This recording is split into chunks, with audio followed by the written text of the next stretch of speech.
Hello, everyone. My name is Rick. I want to talk to you a little bit about a mental illness condition that I suffer with that I just barely got diagnosed with.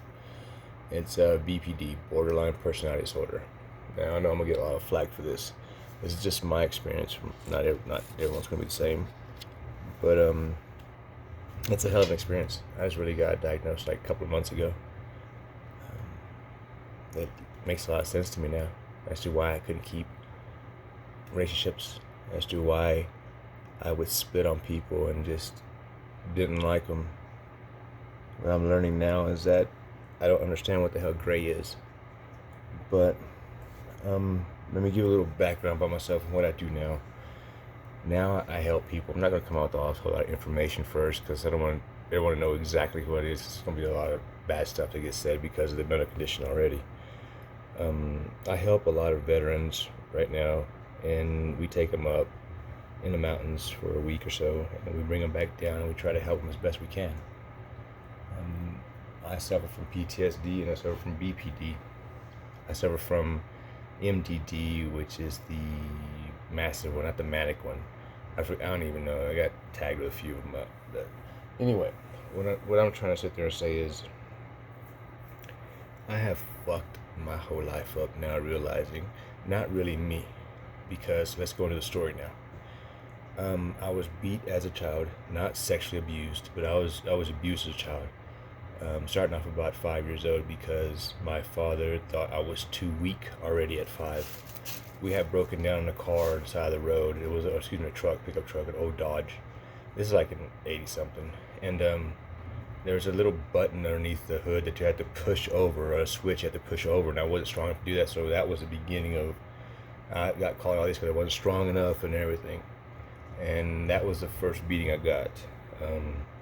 It was I can remember it was pretty good um, when I got back home, and then it continued after that. It got to when I was about 6 or 7, and then my dad would start drinking really bad, and he'd be with my mother's brothers, which were my uncles, of course, and they would start getting drunk, and then they would start beating me because I was the only grandchild at the time. Well, no, there was my sister, but she was already still too young. So they started beating on me because I wasn't a man enough.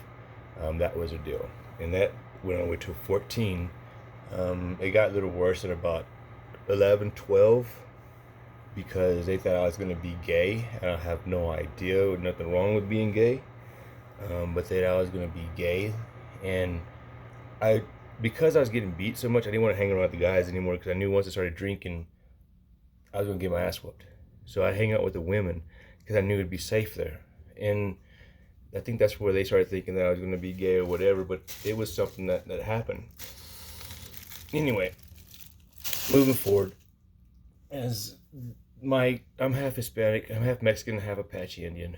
Um, my father then decides, because at that time they're all dope dealing. My dad's working construction, there's dope dealing, and I didn't want to deal with that. I was always happy. I was always just wanted to have fun, laughing, and it was just, and they wanted to be, my dad is Apache and my my mother's Mexican, and they wanted me to be more of a man, and it got worse and worse to where they were doing it. They'd take me with them. This is about 13, 14 years old. Take me with them, and if someone couldn't pay, it was up to me to get in there and fight for it to make to get the money or to prove a point to them, and I couldn't lose. And these guys are older than me. These are 30, 40-year-old guys. I'm trying to do the best I could, whatever I could, because I knew if I lost, I'd get my ass whooped. And I lost a few of them, quite a bit of them at the very beginning until I had to make myself get better. Anyway, so moving forward from that. Now that's how where it stems from. A lot of it stems from that PTSD, of course. Later on, that comes in, but that screwed everything up because it made me start looking out for myself. I mean, it was weird because I felt like a snake, and what I mean by that was I would come into a room and I would basically try to taste the air, trying to feel everything I could to check and see if my dad's drunk, because that's especially when I'd get my ass whooped, no matter what day of the week it was, or if my uncles were there, because they weren't too bad until they got around my dad and started drinking. Um, and it just led to a very different lifestyle for me, which I thought was normal. And now it turned out to be it's not normal. So relationship wise, let's jump in there. Relationship wise, at an early age, I found what I thought was a good mate, which it probably was. I screwed that up. She left. She was pregnant. She left. Not long after that, I found another mate. Okay, this one was super toxic. I was with her for 23 years. She winds up later dying of lung cancer. It was super toxic. I don't know what the hell I was doing there. I believe that she may have been. I knew that she's probably could have been diagnosed the same thing I was, or pretty close to it. So they call that, I don't know, trauma bonding or whatever. I didn't know about that. So that was all messed up. But I had a problem that, okay, she was a little bit older than me, double digit older than me, but not in the 20s. But she, it brought up a lot of issues. It brought up a lot of, I don't know, it made me very cold, very just shut off more because I couldn't get what I wanted from her. And I don't really know what the hell I wanted. That's the crazy thing at that point. And I couldn't get from it, but I was still there, just going back and forth, arguing. I'd get thrown out. It was her place. I'd get thrown out.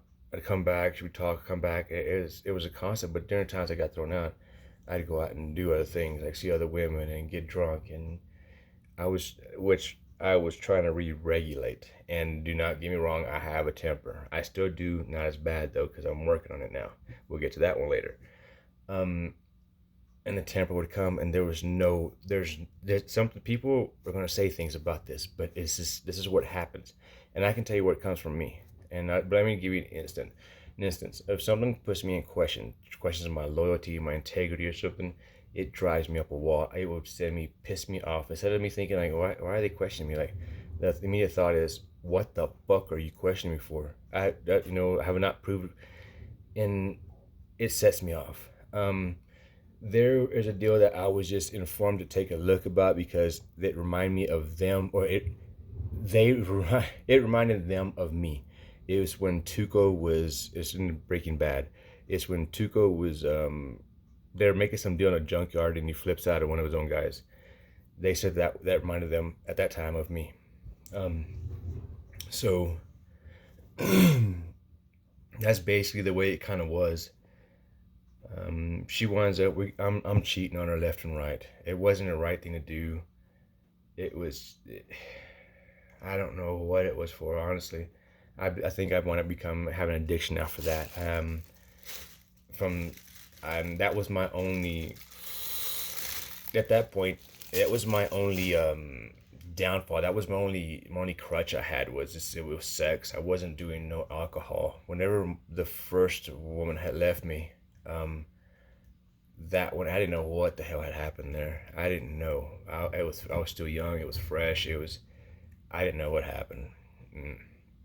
Now, even looking back, it was like it went really fast, really well. Then all of a sudden, it went to hell in a blink of an eye. And I know it's my fault. The second time, that one was just comfortable misery. I knew what to expect, and I already had this sequence of something didn't go right. I can follow through with this plan A, B, C, and D, and someone's going to show me affection because I'm not getting affection from that. Okay, so I'm dealing with that with 23 years. She dies. I get another relationship about a year and a half later, and I now know what the hell not to do and what I don't like. But the thing is that I met this really good woman, and we're married now. That's the only time I've been married. We're married now for like 2 years, and been with her for like 3.5. But she has this is a key factor of all this. Okay, this is the most important one. She's the only person that tried to understand me the best she could, and there's no fucking way in hell she can, because sometimes I can't even understand my own self, and that's very true. I mean, and I'll give you little examples later of it. It's just very difficult, but I know it's not easy on her, and I know I'm trying on her. I mean, I know her patience. But it's so fucking hard because I'm very aware of it now, but still certain things, because there would be a comment made, whether it's in my integrity, questioning, whatever it would be that triggered me. It's immediate. It's not like, what did he just say? No, it was like immediate to where it was skyrocket, and I was ready to fight. And that's why I kept telling the females I was with, please don't argue with me, because I want to fight. And that stems from being a childhood, not being heard, and that's how they make me, anyway, be a man. Long story short, I've kind of like got diagnosed. I understood what the hell it was. I was happy. And then I got super depressed because I started reading what people were saying about it. Next thing was that I've been treating everybody like shit. I thought they had the problem, not me. I thought they were not able to process quick enough like I was. They're too slow. They're not on my intellectual wavelength. I thought that. And what I've come to realize is that it's not that. It's the fact that it's me. It's because of all the trauma I've been through. It's me that has all of these quick decisions, fight or flight type thing. It's all based on my life keeping me safe and everything. And that's what I want to people to understand. If you're living with somebody that has that, I feel for you. I have it. I'm giving hell to my wife. But what I'm sitting there saying is that please, please, please don't give up on them. Because if you can make sense of them and catch them and talk to them in a tone that's just right, you can actually change them all up in the game. Because first of all, you don't understand how much power you have to do it. You think that you don't have power, you do. I had to get over a problem whenever I lost the second relationship and got into it with my wife now, the only wife. I realized that there's a lot of baggage that came with that, and that has to first be cleared, because it's a lot of repetitive bullshit that I allowed myself to go through, and I came with my ready for that same stuff because of so long. That was what the crazy thing was. But had it not been for the wife I'm with right now, I could be honest, I already killed myself. Not so long ago, before I got diagnosed, I went for 3 months on everything was fine. Everything was basically not fine, a BPD fine, I guess. And then I just went downhill. I went to where I just didn't care. I cared, and I felt like other people didn't care. And because if I could just get them to understand how much I love them, how much I care for them, everything I do for them, they wouldn't treat me this way. They wouldn't talk to me this way. And the fact of the matter is, I'm the one that has a problem. I'm the one that's super sensitive. I'm the one that's hanging out for every word that you say and everything to check and see how you're coming at me, what you're saying is correct, and basically covering my ass to make sure I'm safe with every single word. But it's happening so fast that normal people don't know what the hell's going on. They think that we're psycho. They think that we're just nuts. What has helped me is I've always been painting, sculpting, you name it, anything that has to do with artistry. I've always loved doing it, and that's what's saving me now. I have kind of, when I start having those moments, I'm able to break away. The first more important part, if you have BPD, you're listening with this, the most important part I can tell you about that, before you react and push everybody away, start counting 1 and 2. And when you get to number 2, ask yourself, is it really worth it? Is it really worth it? And think about the past arguments, where it led you to, how do you feel afterwards, and all the other shit. If maybe they've left you because of it, think about that, because that will save a lot more. Give yourself, count to 1, 1,000, 2, 1,000, and then ask yourself really simple, quick, is it worth it? That's what I had to start doing, and that has changed up my relationship. I was ready to walk away from her, and that's what the deal is. I will sabotage anything before you walk away from me. I will walk away from you, and that is another self-defense mechanism that I built. And splitting, if you know, look up BPD splitting. That's 1 minute I love you, next minute I hate you. I don't even want nothing to do with you because you did something wrong, or you said something wrong, or wrong tone that I just took it way out of context, and that's what happens. Now, like I said, I know I'm gonna catch a lot of flack, like, oh yeah, this and this and this. That's true. The point I'm trying to make is, guys, we're not all out there trying to fuck up other people's lives. I know I did, and I'm so sorry I fucked up other people's lives. I didn't know what I was doing. Now that I realize what I'm doing, and I want self-control and self-awareness, and I'm helping other people, excuse me, I'm helping other people as well now, it's time for me to be super aware of what I'm doing and start taking my own medication.